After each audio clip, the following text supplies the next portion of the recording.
Soy Montserrat Calleja, premio Rei Jaume I en Nuevas Tecnologías en el año 2022. Que os animéis a hacer ciencia porque es un trabajo apasionante, muy satisfactorio, creativo, interesante. La sociedad necesita de jóvenes investigadores. Yo nací en Ourense y muy pequeñita, pues debido al trabajo de mis padres me fui a estudiar a Cercedilla y he vuelto ahora muy cerquita porque ahora trabajo en Tres Cantos, que no está lejos, también en el norte de Madrid. Y bueno, mi afición por la física pues empezó ya de adolescente, ya estaba en el bachillerato y tuve la suerte de tener un profesor muy bueno, un profesor de física excelente en bachillerato, de física y matemáticas.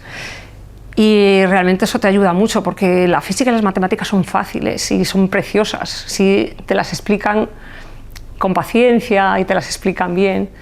Y después pues también en esa época pues el libro de Stephen Hawking, Una breve historia del tiempo, me encantó porque además está escrito de una manera muy amena, muy entretenida. Se juntó con una charla que había cerca de mi casa en el planetario en A Coruña, una charla sobre el cosmos y sobre agujeros negros, que no tiene nada que ver con lo que estoy haciendo ahora, pero sí me animó a estudiar física, aunque después pues, no tomé el camino de hacer la especialidad de astrofísica, sino algo totalmente distinto, que fue la optoelectrónica. Y también durante la carrera pues, recuerdo mucho a mi profesor Labastida, el profesor de mecánica y ondas, y justo pues, el campo de la mecánica, nanomecánica, porque utilizamos dispositivos en la nanoescala muy pequeñitos, pero es el campo en el que estoy ahora. Así que bueno, creo que estoy gracias aquí a buenos profesores a lo largo de mi trayectoria académica. Bueno, mi padre es economista y mi madre es profesora de infantil. Con lo cual sí que es verdad que, no sé, la curiosidad, el descubrir, el aprender, pues sí que estuvo siempre en mi entorno familiar. En mi casa siempre ha habido muchísimos libros, una casa llena de libros y en los que a mí pues cuando estaba acatarrada en casa y me tenía que quedar, pues me encantaba buscar en los estantes pues alguna novela de Agatha Christie o cualquier cosa.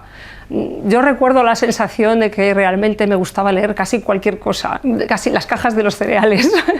y eso creo que sí que es cierto, que te despierta la curiosidad. Y quizá me da ahora a veces un poco, me da pena que quizá nuestros niños están demasiado sobreestimulados y con estímulos muy fáciles, ¿no? De recompensa muy inmediata.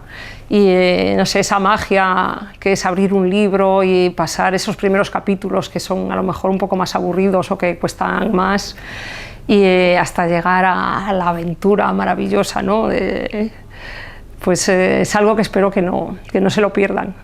Me sorprende mucho pues, cuando veo los números. Claro, cuando yo estudié la carrera de física éramos quizá un 20 o un 30%, y ver que los números no se han movido, que siguen igual, ¿no? A pesar de todos los esfuerzos por visibilizar a las mujeres científicas, por explicar la ciencia en los colegios, a los chicos y a las chicas.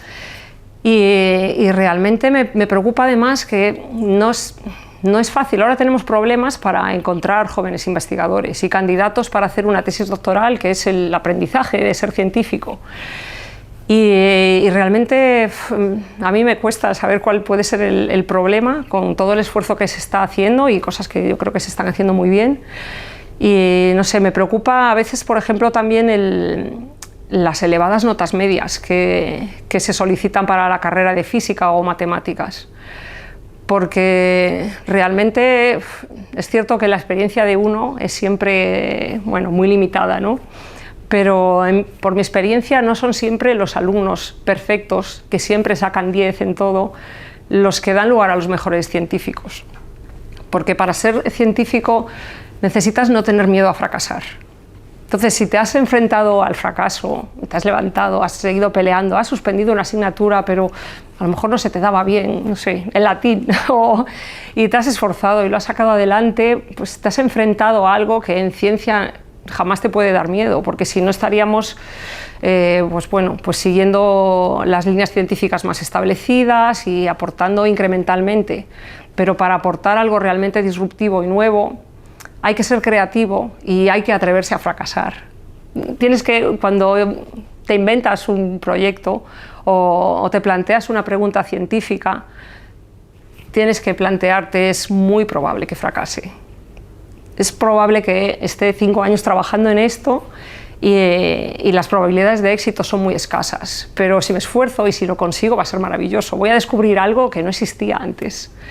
Y eso me parece que es algo realmente apasionante y como digo, no siempre los estudiantes que han seguido el camino sin ningún error, perfecto, sin ningún fracaso, son los que están más preparados para ser buenos científicos. Entonces me da miedo que nos estemos perdiendo talento, poniendo barreras a veces tan pronto.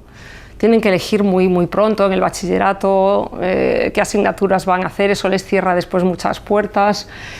Estamos poniendo quizá demasiadas barreras. Es verdad que cuando yo estudié la carrera de física no había ninguna nota de corte. Un aprobado en selectividad era suficiente para entrar. Y era también cruel, era difícil, porque en primero éramos cientos de alumnos, no podías ni sentarte en clase, y era una criba terrible, ¿no? El primer curso, el segundo curso era muy duro. Pero he visto a estudiantes que no tenían unas notas brillantes en selectividad o en el bachillerato y que encontraban de repente en la carrera de física algo que les motivaba y en lo que eran muy buenos y sus cualidades brillaban y eran los que sacaban matrícula. Entonces es algo que sí me preocupa mucho, primero porque veo que hay, después de una carrera tan dura como física o química o matemáticas, hay poca gente que tenga la vocación o el interés de hacer una tesis doctoral, y yo me pregunto si no los hemos dejado por el camino antes, tanto a chicas, más todavía, porque además el porcentaje de mujeres sigue siendo demasiado bajo, y es un problema para todos, para la sociedad, porque quizá nos estemos perdiendo en un descubrimiento que necesitamos para resolver un problema crítico en nuestro día a día, en el medio ambiente, en no sé, cómo organizamos las ciudades.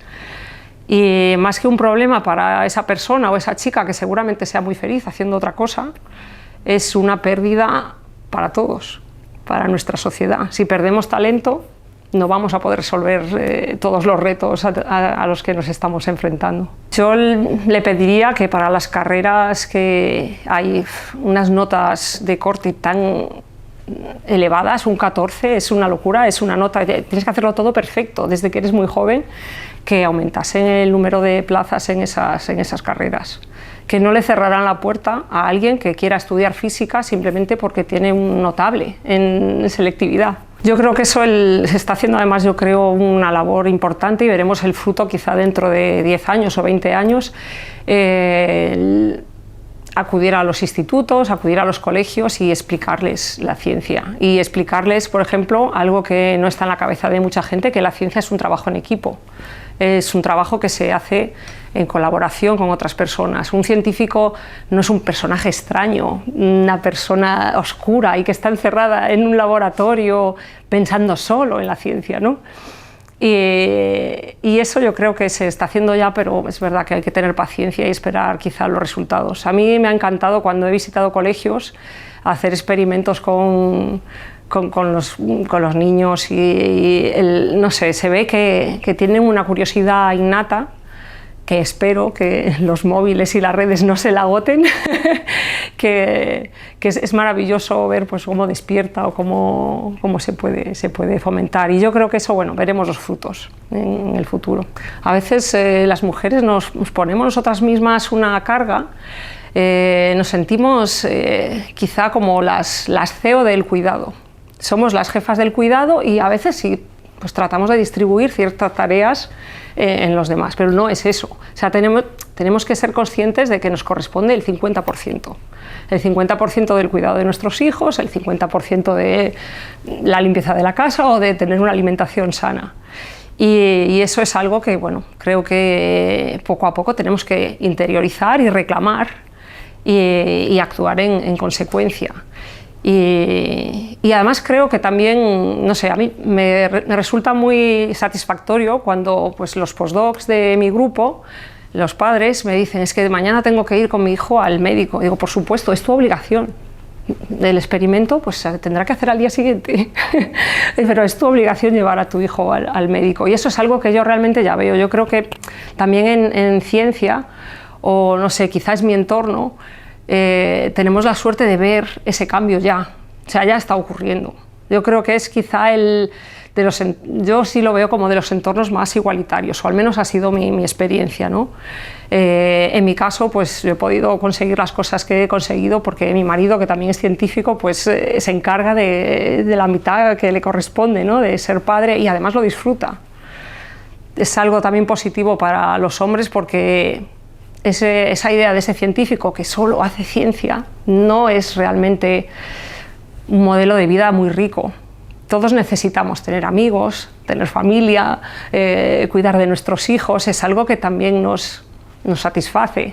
Incluso nos puede hacer mejores científicos, porque todos necesitamos un descanso. El cerebro, igual que los deportistas necesitan entrenar muy duro y tener un día de reposo, pues también nosotros necesitamos ese cambio de entorno, de foco y de hacer otras cosas. Entonces también los hombres se verán beneficiados de ese cambio de chip que tenemos que hacer como sociedad. Pues estaba de camino del laboratorio a casa y vi un número de teléfono de Valencia y sabía que era el día que se tomaba la decisión. Entonces digo, no puede ser, tengo que respirar un rato y ahora cojo la llamada. Y me hizo muchísima ilusión y la verdad es que no me lo esperaba.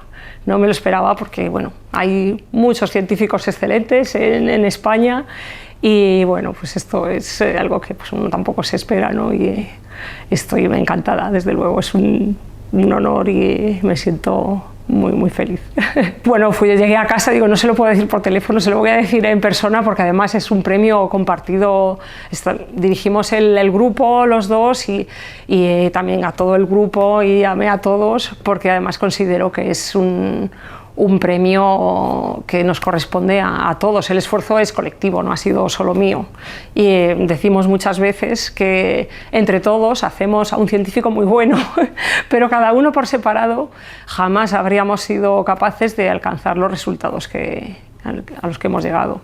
El jurado impone muchísimo y además es que me emociona pues eso, pensar que, no sé, un premio Nobel en ondas gravitacionales que utiliza un interferómetro, que es el equipo que yo utilizo, pero en pequeñito, ¿no? El interferómetro que ha sido capaz de detectar las ondas gravitacionales tiene kilómetros. En nuestro laboratorio, pues lo hemos visto antes, es un equipo más pequeño, pero es algo que además utilizamos también para medir proteínas de fusión, que está muy relacionado con el premio Nobel, relacionado con los split genes, que estableció por primera vez que un gen no corresponde a una proteína. Nosotros hemos medido con este equipo, hemos podido detectar este tipo de proteínas. Entonces es realmente emocionante. Otro pues, de los premios Nobel, las máquinas, las nanomáquinas que funcionan con motores moleculares. Pues con los sensores nanomecánicos hemos medido motores moleculares de virus. Entonces es algo que, vamos, para mí es emocionante. Es emocionante, es la magia de la ciencia, no sé, es increíble. No hay, yo creo, ningún premio en el mundo que reúna a tantos premios Nobel en un mismo lugar. Es realmente impresionante. Yo creo que bueno, el premio, quizá lo más relevante es el pensar que el resolver problemas desde la física y desde las tecnologías físicas se puede aplicar a otros campos. Se puede aplicar a resolver preguntas científicas en biología, en biomedicina, a la medicina personalizada, a la detección temprana de enfermedades. Entonces, realmente nuestro trabajo de investigación es desarrollar nuevas ideas, nuevos conceptos y tecnologías físicas, en particular estos sensores nanomecánicos, que no son más que pequeños dispositivos que vibran como una cuerda de guitarra, pero son tan pequeños y tan ligeros que si se deposita sobre ellos una partícula, un virus individual, una molécula individual, incluso un solo átomo, Esa frecuencia a la que vibran, a la que se mueven, esa frecuencia que escucharíamos en una cuerda de guitarra, por supuesto es inaudible en este pequeño dispositivo, pero cambia y podemos deducir cuál es el peso de esa partícula. Es decir, podemos pesar virus uno a uno, podemos detectar moléculas e identificarlas por su masa también una a una. Entonces esto, claro, abre un campo de posibilidades. Es una herramienta que te da el potencial de responder preguntas en otros ámbitos científicos. Por ejemplo, hablaba antes de las proteínas de fusión. Son proteínas que son muy características de los tumores, son marcadores muy específicos. Sería ideal estos marcadores se detectan en una biopsia. Pero claro, cuando se realiza una biopsia es que ya hay síntomas, hay un tumor que ya puede ser de un tamaño grande, puede ya haber evolucionado el cáncer, haber metástasis. Si pudiéramos detectar estas proteínas de una muestra de sangre, sería ideal porque podríamos hacer un cribado de la población, un screening, y detectar las personas que tienen riesgo de desarrollar ese tumor. ¿Qué ocurre? Que las tecnologías que existían pues no tienen la capacidad de detectar tan pocas proteínas en una muestra de sangre que está llena de muchas proteínas distintas, algunas en concentraciones mucho mayores, ¿no? Entonces, nosotros desarrollamos una tecnología que sí es capaz de detectar estas concentraciones ínfimas de proteínas. Es decir, damos herramientas también a otros científicos. Y esto es algo que a mí siempre me ha motivado mucho, por eso también me ha motivado la transferencia de tecnología, porque es una manera de las herramientas que tú has desarrollado, las tecnologías que tú has desarrollado, ponerlas al servicio de otros científicos y de otros ámbitos científicos para responder preguntas que quizá yo nunca me habría planteado, ¿no? Incluso. La optoelectrónica fue la optoelectrónica es la especialidad que estudié en la carrera, aunque ahora me dedico más a la optomecánica, que es estudiar la interacción de la luz con las vibraciones de los objetos, con las fuerzas mecánicas.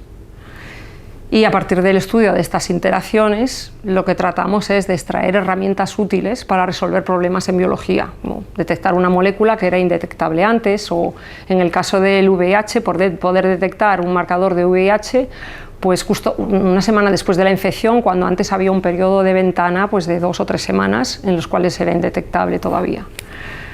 Pero sí que partimos siempre de ciencia muy básica, de resolver problemas de física básica y aplicada, y para después trasladarlo a, como nos ha gustado también pues aprender de biología y de otros ámbitos, trasladarlo a otros campos científicos. Ocurrió pues en el año 2008, teníamos en el grupo varias patentes y la Oficina de Transferencia de Tecnología del CSIC pues nos animó, bueno, estas patentes tienen que producir. Y realmente no existía una empresa que pudiera explotar esas patentes, entonces pues tuvimos que crearla nosotros, tuvimos que lanzarla, a ser cofundadores de esta empresa de Megwins. Y bueno, estoy muy contenta y satisfecha porque Megwins ahora pues tiene más de 20 trabajadores, tiene acuerdos de codesarrollo con Quidel, que es una empresa, pues la empresa que consiguió la aprobación, la primera aprobación FDA de un proyecto en el punto de atención para el COVID. Y hemos conseguido que esas patentes del CSIC se transfieran al tejido industrial y estén produciendo pues, puestos de trabajo de alta cualificación, nuevas tecnologías que puedan llegar a los hospitales. Ahora están pues, todavía en la fase de aprobaciones FDA, pero mi sueño es verlas enseguida en los hospitales públicos. A ver, ¿cómo puedo explicar esto? Si tenemos una cuerda de guitarra y la cuerda de guitarra vibra en distintas notas, a distintas frecuencias, según la rigidez de esa cuerda y según la masa, ¿no? Cuanto más graves son más grandes las cuerdas y bueno, pues este es el mismo principio por el cual funcionan los sensores nanomecánicos. Por ejemplo, nosotros hicimos una aportación a este campo muy relevante. En este campo se solía medir la masa, ¿no? Lo primero que se nos ocurre es cuando un muelle o una cuerda de guitarra vibra y se cambia su masa, vamos a ver ese cambio en frecuencia y lo podemos medir. Pero no es solo la masa, como he dicho, es también la rigidez, ¿no? Entonces nosotros descubrimos que se podía medir y además desacoplar medir de manera separada la masa del analito y su rigidez. Para ello tienes que hacer pues, un análisis matemático complejo, analizar varios modos de vibración, porque cada uno de ellos te va a dar información de uno de estos parámetros. Son en el fondo muchas ecuaciones que tienes que resolver para obtener esos parámetros de tu analito. Pero realmente el principio físico es mecánica clásica muy sencilla.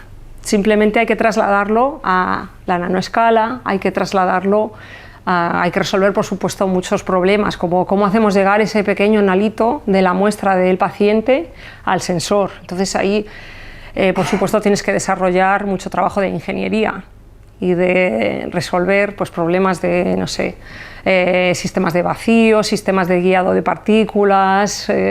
Quizá lo que tiene nuestro grupo más original y lo que nos ha llevado al éxito es que integramos a muchas disciplinas científicas. Tenemos químicos, biólogos, bioquímicos, físicos y necesitamos del conocimiento de todos ellos para poder resolver estos problemas tan complejos. Somos 14 personas en mi grupo ahora mismo. Este tipo de investigación que tiene bueno, muchas posibilidades de fracasar porque es algo muy nuevo y disruptivo, pues he tenido la suerte de tener el Starting Grant. Después tuve también 2 RCs prueba de concepto para trasladar los resultados de la Starting Grant. Ahí bueno, esto dio como resultado a la fundación de la empresa NanoDreams. Y también después la Consolidator Grant. Yo me siento muy afortunada porque, bueno, es cierto que hay que escribir un proyecto novedoso, pero en cualquier proceso selectivo pues también hay una parte de azar o de suerte o de que justo pues el evaluador entienda tu campo o lo aprecie y bueno, ha sido la verdad un apoyo crítico para mi investigación, esa financiación europea. Siempre que tomo una decisión, aunque la suelo meditar mucho, nunca pienso en los caminos que han quedado atrás, pero sí, me ofrecieron un postdoc en Japón y en Dinamarca también. No sé cómo habría sido mi vida. Ahora mi vida me parece estupenda, entonces no soy capaz de pensar que quizá habría sido más fácil o habría triunfado antes, o quizá no habría contado con los colaboradores maravillosos que tengo aquí y no habría sido posible, porque realmente yo me he encontrado a los científicos más creativos. Me los he encontrado en España. O sea, que no tampoco es siempre tan maravilloso, ¿no? A veces idealizamos demasiado, ¿no? el entorno, lo que está en otro lugar, lo que está afuera y sobre todo el postdoc es una etapa muy enriquecedora y muy agradecida como científico. No te tienes que encargar de demasiada burocracia, eres totalmente independiente, todo se puede ver con un cristal demasiado ideal en un postdoc en el extranjero.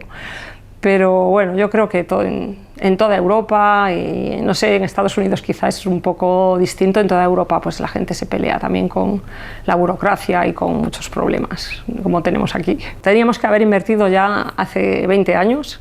No sé, yo siempre pues, hablo del ejemplo de Corea del Sur.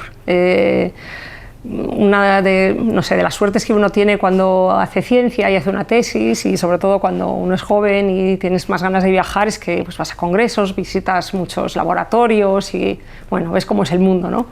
Y yo estuve en un congreso en Corea del Sur hace 20 años y pues Corea del Sur en aquel momento por Producto Interior Bruto era más pobre que España, claramente, estaba varios puestos por debajo. Decidieron invertir en I+D muchísimo, de una manera muy clara y muy decidida, y ahora ya nos han superado en PIB. Y justo pues en junio he estado otra vez en Seúl, y es un país totalmente nuevo en 20 años. Y da un poco de envidia, dices, ¿por qué no lo habremos hecho en España esto hace 20 años? Pero bueno, todavía no es tarde, mejor ahora que nunca. Ha habido estudios incluso muy escépticos en Estados Unidos que dicen, a ver si es verdad que por cada $1 que se invierte se recuperan 5. Y la conclusión de todos ellos es que sí, que se recuperan 5 o más. Entonces creo que es, no sé, si miramos los datos objetivos, es una locura no hacerlo, es una locura no invertir en I+D. Yo terminé mi carrera pues, con unas notas buenas, notable. Y por supuesto en esa época, somos del baby boom, totalmente insuficiente para tener una beca para hacer una tesis doctoral, imposible, y en Galicia pues era muy difícil, pero bueno, pues vi un anuncio de tesis doctoral de uno de los primeros proyectos europeos en nanotecnología en España, un anuncio puesto por mi director de tesis, el profesor Ricardo García, y dije, me voy a Madrid, lo dejo todo, porque realmente yo estaba haciendo una tesina, pero bueno, como porque mis padres sabían que me gustaba tanto la ciencia y dicen, bueno, venga, por un año más que tengamos que pagarte los estudios. Y yo, disfruto un año a tope y luego pues ya me pondré a trabajar. Y en ese año en el que aguanté, pues vi este anuncio y me vine a Madrid a tengo que hacer la entrevista de mi vida. Tengo que conseguir este contrato predoctoral.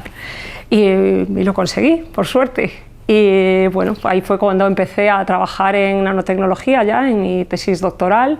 Creo que fue una suerte también estar en un laboratorio con proyectos internacionales, con los mejores equipos que podía tener. Entonces tengo mucho que agradecer también al profesor García de que me diera esa oportunidad. Y a partir de ahí, bueno, después de la tesis, quería cambiar un poco, a un tema un poco distinto, me atraía la biología, quería hacer sensores y me fui a Dinamarca, que también a veces la vida es muy curiosa, porque había estado en mi primer congreso, al que fui nerviosísima y lo pasé fatal, fue en Dinamarca y me pareció un lugar precioso y pensé, bueno, no sé si se acabará la tesis, pero que todo uno lo ve muy dramático y todo muy difícil y ese fracaso siempre lo tienes en la cabeza, ¿no? Digo, pero si lo consigo y si consigo un contrato postdoc me gustaría venirme a Dinamarca. Y justo después, no sé, se me olvidó, pero pasó el tiempo y la persona que estaba haciendo sensores nanomecánicos en ese momento y que más me interesaba en Europa, pues era Anja Boysen. Y le escribí y pedí una Marie Curie, me concedieron la Marie Curie, una locura también porque mi sobre iba el último día del fecha límite, el 11S, y se quedó bloqueado y podía no haber conseguido el postdoc y mi carrera se habría acabado ahí, me habría puesto a trabajar en otra cosa. O sea que sí, es curioso. Y bueno, tuve también la ocasión de estar en Japón durante la tesis, la verdad es que tuve, muchas oportunidades de conocer otras maneras de trabajar y eso ha sido muy enriquecedor.